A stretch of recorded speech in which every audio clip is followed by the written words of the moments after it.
आपण काल पहिला अध्याय बघितला आणि पहिल्या अध्यायाचं निरूपण ऐकलं. आज आपण दुसरा अध्याय बघणार आहोत. श्री गणेशाय नमः. श्री पुरुषोत्तमाय नमः. अधिक मास पुरुषोत्तम मास महात्म्य. अध्याय दुसरा. कथा सुरू होत आहे बघा. नारद मुनी म्हणाले, हे ब्रह्मदेवा, पुरुषोत्तम मासाचे महत्त्व सांगा देवा. ब्रह्मदेव म्हणाले, नारदा ऐक, पुरुषोत्तम मासाची कथा अलौकिक.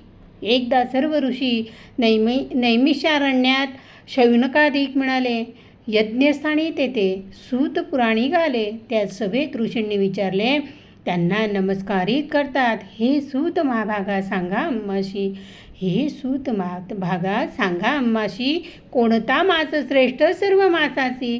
कोणत्या मासात पुण्य अधिक मिळते? कोणत्या मासात देव प्रसन्न होते? सूत म्हणाले, ऋषींनो ऐका, अधिक मास श्रेष्ठ सर्व मासाहुनी निका. हा मास मलमास म्हणून लोक निंदा करते, परंतु श्रीहरीने याला आपले नाव दिले निश्चिती.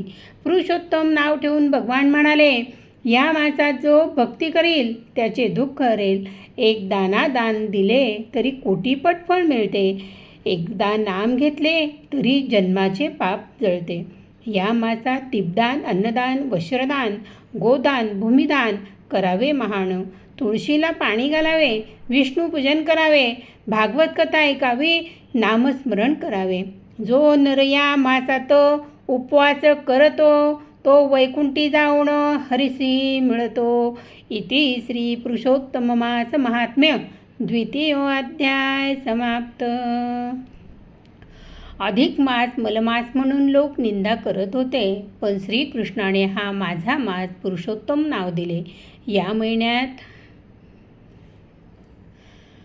श्रीकृष्णाने पुरुषोत्तम नाव दिले. या महिन्यात दान, पुण्य, नामस्मरण 100 पट फळ देतं. एक दान कोटी दानाचं फळ. एक वेळ नाम जन्माचं पाप जळतं. संत तुकाराम म्हणतात, कथा करी श्रवण तयान बाधी विघ्न. तुकोबा म्हणतात, जो कथा ऐकतो त्याला कसलीच अडचण येत नाही.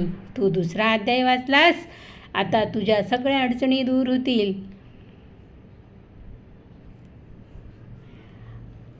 असा हा आपला पुरुषोत्तम मासाचा दुसरा अध्याय. माझे नाव सौ प्रमिला रवींद्र ब्राह्मणकर. उद्या आपण तिसरा अध्याय घेणार आहोत. कसा वाटला ते कमेंट बॉक्समध्ये कळवा. प्रमिला छंद, प्रमिला ब्राह्मणकर 2 चॅनल आहेत बघा. भगवद्गीता अर्थासहित दिलेली ती बघा. आता अधिक मासात भरपूर पुण्यकर्म करायची असतात, ती सगळी आपल्याला प्रमिला छंदमध्ये मिळतील.